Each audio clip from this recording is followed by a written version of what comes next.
Hi, everybody, and welcome to Restoring the Soul. It's Michael John Cusick, and I'm so glad you're listening today. This is part 2 of a fascinating and helpful conversation with my colleague, Dr. Janelle Hallman, here at Restoring the Soul. The topic is mindfulness and the presence of God. And in part 1, which I encourage you to listen to, although this is a standalone podcast, we talked about and emphasized the benefits of practicing the presence of God and being truly present, and specifically how mindfulness as a spiritual practice can help rewire our brains and reduce reactivity in relationships. Now, in part 2 with Janelle, we are going to highlight the integration of the body, mind, and spirit, and with emphasis in this conversation on being present and cultivating a relationship with God. So let's jump in.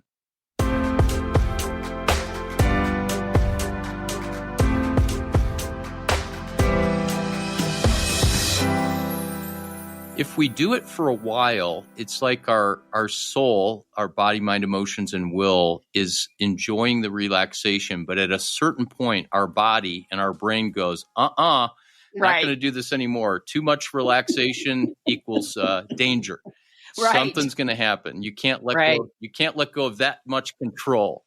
Right. And so have you experienced that with clients? Oh, gosh, and so I was actually at this point in time, I can say I'm thankful for that long period of time of just like, grunting through it, because I realized the whole point of mindfulness is to notice your thinking, because all these thoughts and voices, are coming in and parts are getting activated, is to notice your thinking and to come back to your body, to come back to your breath, to come back to the present moment. And so I really got that. I really understood that and then committed to practicing it, because this is what I hear from clients over and over again. Janelle, I've tried that and it doesn't work. Right. Because my mind just keeps thinking. And I go, yes, let's talk about that, because the goal is to not stop the mind thinking. And the goal is to not empty your mind of thoughts, because I had a seminary professor when he heard about mindful meditation, he totally trashed it, because he thought the goal was to empty your thoughts, and that if we empty our thoughts of goodness and God, then what's going to come in, to our thoughts. And It's like, no, that's not mindfulness. Mindfulness is to notice your thinking. If the thinking mind is taking off, or if some voice is saying, Janelle, you don't have time for this, you've got to get back to work, you notice the thinking. And then you come back to just, oh yeah, I'm right here right now and I can feel my breath, coming back to the breath. So a lot of people say that if you do have a really strong monkey mind, they call it monkey mind because the mind is thinking and jumping all over the place, is that what a great opportunity to build the muscle of noticing, because you have so much material to notice rather than the person who has a more settled mind is like, oh yeah, the practice is coming back to the present moment, letting go, noticing the thoughts, letting the thoughts pass, because I do, and coming back, bringing your attention back to your body, back to your breath, back to this moment. That's the muscle building. Absolutely. So I agree with everything you said. And there are times we both worked with clients who their trauma that's coming out is so dysregulated that they are physically unable to sit still. And they may need to go for a walk and listen to the birds. Absolutely. A while back when I was really stressed out, there's a 1-mile loop around our office park. And I would go out and I would just mindfully try for probably 30 seconds at a time, is as long as I could get while I was walking, how many different birds I could hear. And then I would focus on one bird call and then another whistle. And I think I got up to 7 one time. And then I bumped into a phone pole or something like that. But I just can't say enough that this is something that requires perseverance, and don't give up if you're starting it and you're not successful, because there really is no such thing as not being successful at it, except for not trying. I was just going to respond to, I'm glad you brought up trauma, because this practice in its formal form of sitting and stillness can trigger a lot of trauma, people with trauma. And so this can still be used and practiced, but it's going to be much smaller spaces. And there's so many ways to be mindful, right? Throughout the day, like you just described, the 30 seconds of just listening to the birds, or 30 seconds of just movement and feeling your body as you move. 30 seconds of just taking in a nice deep breath and breathing out through your mouth. These are all mindful. This is being mindful now. We're talking about being mindful, a lifestyle, versus just the formal practice. Yeah, I'm reminded of how Thomas Keating writes in several of his books. He talks about this kind of meditation, centering prayer, mindfulness as a form of divine therapy. Yeah. And that if we do it long enough, that unconscious material is going to come up, and that's what we can then again be with. And it just strikes me that this practice is really a practice in building the muscle of surrender. Yes. And surrendering over and over and over to the fact that love is there, and to the fact that there is no need to judge or to beat ourselves up. But even the muscle of non-judgmental acceptance is a kind of mindfulness, and one that is oftentimes the very first thing we have to reckon with, because if we're constantly evaluating, judging, and beat ourselves up for having thoughts or getting distracted, we won't get very far in it. Right. That's right. Because that's part of the posturing is, can we come to our experience, even our internal experience with all those voices and judgments?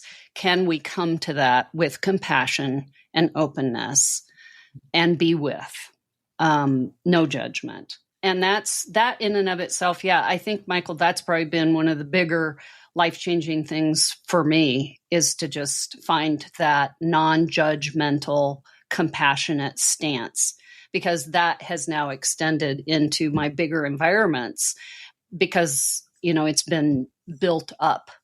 And there was something else that you mentioned. Hold on, see if I can grab it again.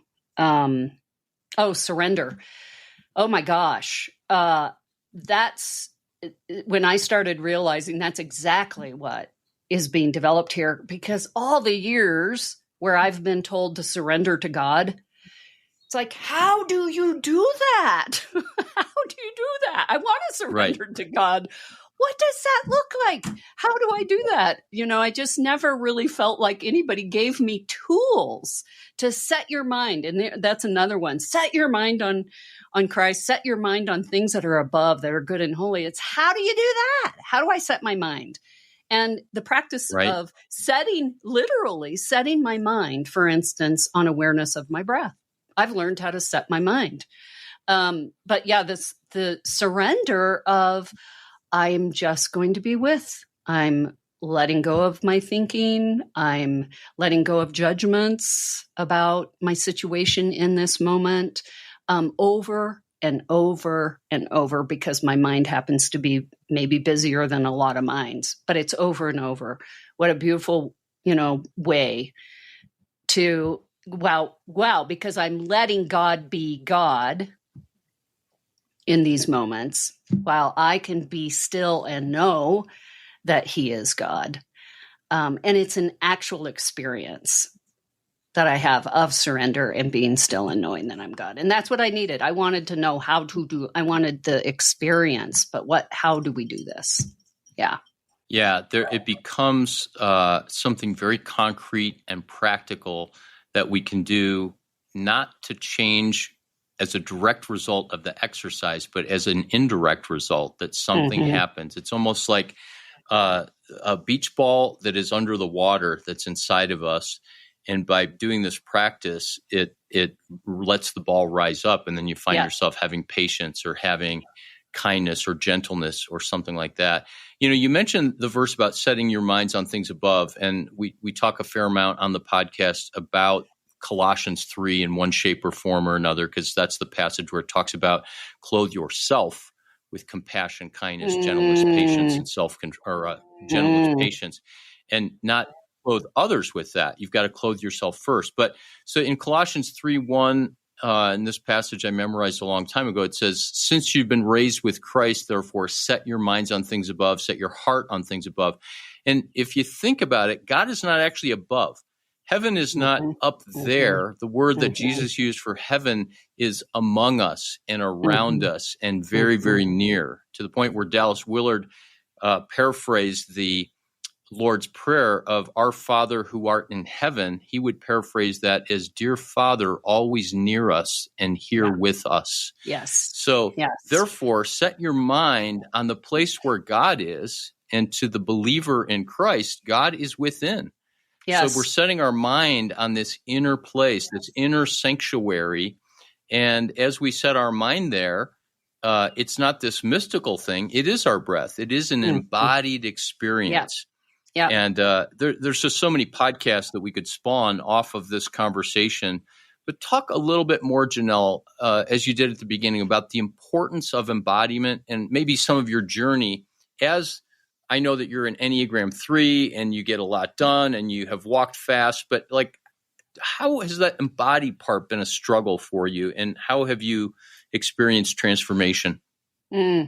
That's probably another just huge thing for me. And I think that's because I was so disconnected from my body. I just was in my head. Okay. And by the way, a lot of clients come in the same state of just, they're busy, they're doing great, meaningful, sacred work, but something it's not working anymore. Because when we split off, this part and are just really literally living in our thoughts and our belief systems. And sadly, we've been taught, I think, too much to believe the right thing, to know your beliefs, to stand in your beliefs, somehow that's what's going to save us. So I was very, very disconnected from my body. And I think that's why when I was introduced to this basic sense of mindfulness and of, let's just say, follow your breath, just notice your breath for about 5 minutes. I think that's why it had such an impact on me, is because that was the first time I was really beginning to connect with my body and really notice it and really feel all the different sensations that my body feels. And so then there's a lot of stories I could share around that. I mean, I feel the vibrating, tingling aliveness in my hands and legs and feet almost constantly every day. And if I just take a moment to just feel my body, I feel my aliveness, which just kind of delights me. That this gift of life, I never had an embodied gratitude for life before. I was like, my head knew I should be thankful for life, right? My life is a gift from God. So my head knew, but I never had an embodied gratitude of just like, I'm feeling my own aliveness. I am taking the next breath that God is giving me. So, okay, I'm getting off track, but went down that bunny trail. The real power that this has had in my life is to be able to be aware of all the tightness and tension in my body. That is a red flag. Whenever I'm noticing tightness and tension, it's time for me to check in. What else am I feeling? To ask myself, what emotions are present? What other sensations do I have? And listening if there's a message in the tightness. And that's where the thinking mind, we need the thinking mind. It's not bad to have a thinking mind. We need the thinking mind. That's where the thinking mind might actually then capture a message of, what is going on? Is it an underlying anxiety? So I'll sit and explore, am I fearful about something? Am I overworking? Am I burned out? What is going on? So I use my body now in probably a primary way that I never, ever did. I always started with my thoughts, thinking that they rule, that they have all that we ever need to know. I learned to listen to my emotions more. So I was already down that road a little bit more of paying attention to my emotional world and not fighting quite so much my emotions. But now I have this amazing thing called the body that never lies, that speaks truth. that it took me a while to begin to trust that was true. But it's amazing on now I have all of these facets feeding into this center place of wisdom for me, to know my own truth, to know truth, and to be guided, by what my body is needing as much as what my emotional world is needing, as much as my thinking mind, who gets very, very tired, is needing. So that's a huge, huge, huge piece. And I think I move my body now in the world with awareness, so much more awareness, which is a gift, because there's so much good to encounter in life. There's also a ton of suffering, and that's part of also our human condition and human experience that can be faced and felt and made us richer and more compassionate beings. So, yeah. As you talk about, Janelle, as you talk about the embodied self and the emotional self and the cognitive self, it sounds like what you're describing is integration. Would you use that word? Yes, I would. Wholeness. Talk about what, so talk about what integration means for you. All of me, rather than the exclusion of parts of me. And that even takes us into the psychological realm as well, right? But all of me matters. All of me counts. All of me gets to be tended to now. In the past, I ignored my body, totally ignored the symptomology of my body, which of course leads to a lot of unhealth and it leads to literal problems, in the body. And then emotionally, I wanted to ignore and avoid all difficult emotions. So I resisted and fought difficult and negative emotions, which meant I was fragmenting also parts of me that were feeling the pain or feeling, whatever difficult, disturbing emotion there was. And so all I had was good emotions, kind of wanted to be with those all the time. And then all my thoughts, which were a bit crazy and psychotic at times. And that was like me. So my identity was very tied to up here in my performance and doing, not realizing that there's so much life to be experienced. Back to, I think you're the one that mentioned abundant life, not even realizing that I am missing out on half, probably at least half of what could be experienced in life, if I were to open and honor the creation that God has established in my being, which is my body, which has been so denigrated, frankly, by Christian theology, unfortunately, the wonder of our bodies and my emotional world, and as well as all these parts of me that are here for a reason, whether it's to help me survive or whether it's carrying my pain or whether it's that core place, right? Made in the image of God. So it's integrating all of that. All of it belongs. All of it belongs, which I never understood for years and years and years. Yeah. I love that phrase. Everything belongs. Richard Rohr's book about a centered life. Can you talk or model for us? Because I'm sure there's a lot of people who are hearing this saying, I want that. And you've either opened my eyes or clarified some of the ways that I've been hearing about this. But would you take some time and walk through maybe a basic mindfulness meditation or exercise?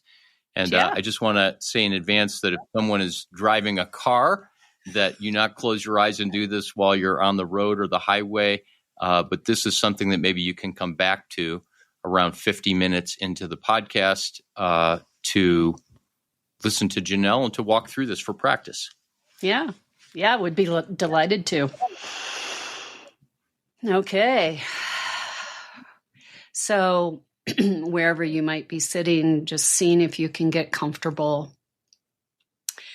And if it feels comfortable, to close your eyes Or you can just lower your gaze, just closing your eyes.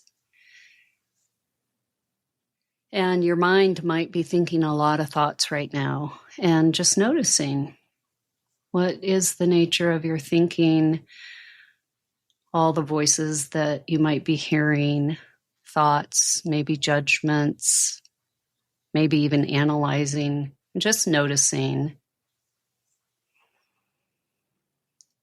And then just see if you can redirect your mind by bringing your attention on your breath. So I know this may sound strange for some of you who have never done this, but where you really want to notice coming with curiosity to your breathing.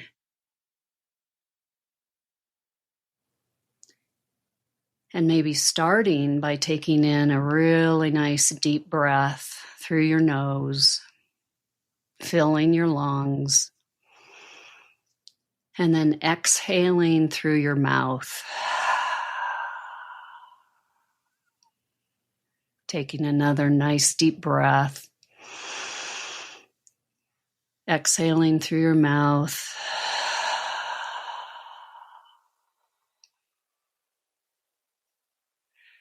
And now just allowing yourself to breathe naturally in whatever way that feels good to you.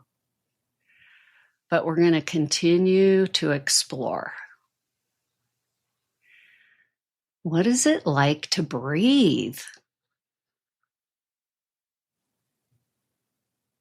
So just see if you can notice the air coming through your nostrils when you breathe in.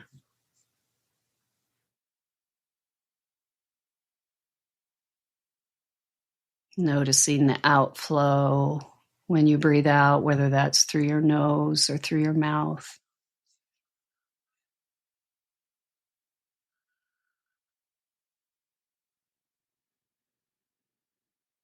See if you can notice the rise of your chest when you breathe in. And then noticing how the chest falls or droops when you breathe out.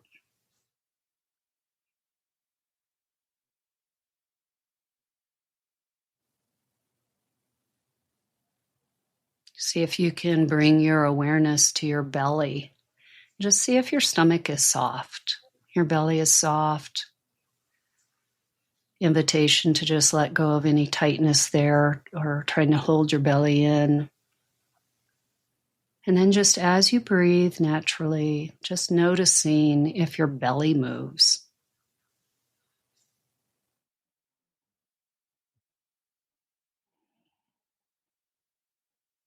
And also at this point, you may notice that your mind is thinking. You might be thinking about something later today, or there may be voices that are not being so kind to you right now in the moment, or the thoughts may be going somewhere else.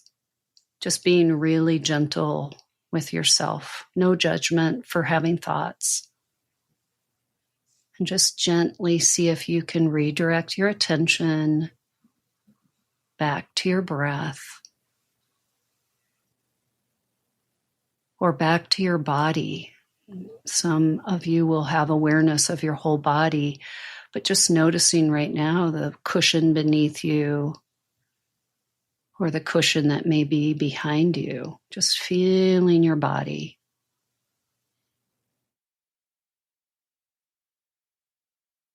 And then just gently coming back to your breath again. And see if you can just notice the rhythm of inhale and exhale.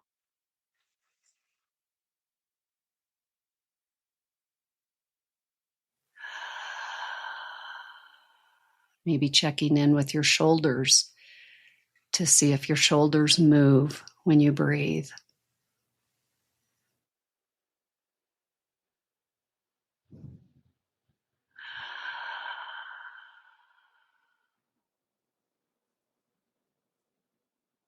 And noticing if your breathing is shallow, and it might be. No judgment in that. This is just to notice, and there's no right or wrong when we're noticing.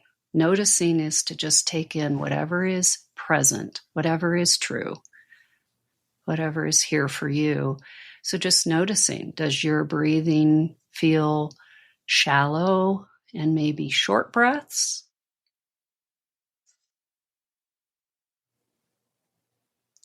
Or does your breathing feel deep, where you're really inhaling and filling your torso and releasing long, slow releases? Just noticing. And you can play with your breath. You can try taking in deeper breaths, or maybe even trying shorter, shallow breaths to just see what it's like.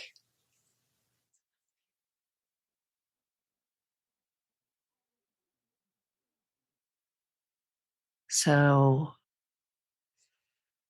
we could continue to just move through different places in the body, just checking in and noticing if there's tightness. We could check in with the sounds that you might be hearing in the room you're in, the temperature of the room on your skin. And there's so many ways to just stay present to this moment, to just what is right now and what your full embodied experience is in this moment. So taking in another nice, big, deep breath through your nose. Exhaling through your mouth.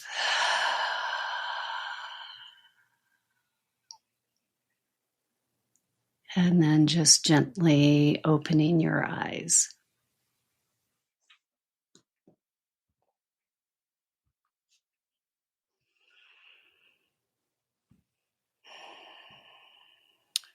That was relaxing and wonderful, and I had to work with that part of me that was evaluating and judging, and gosh, so desperately needed to pause like that. Thank you for that. Yeah, but isn't that, I mean, those parts are just going to come up. Our thoughts like that are just going to come up. And so that doesn't mean you're not doing it right. Sounds to me like you did great, because if you just come back, and I use the exhale often to let go of that thinking.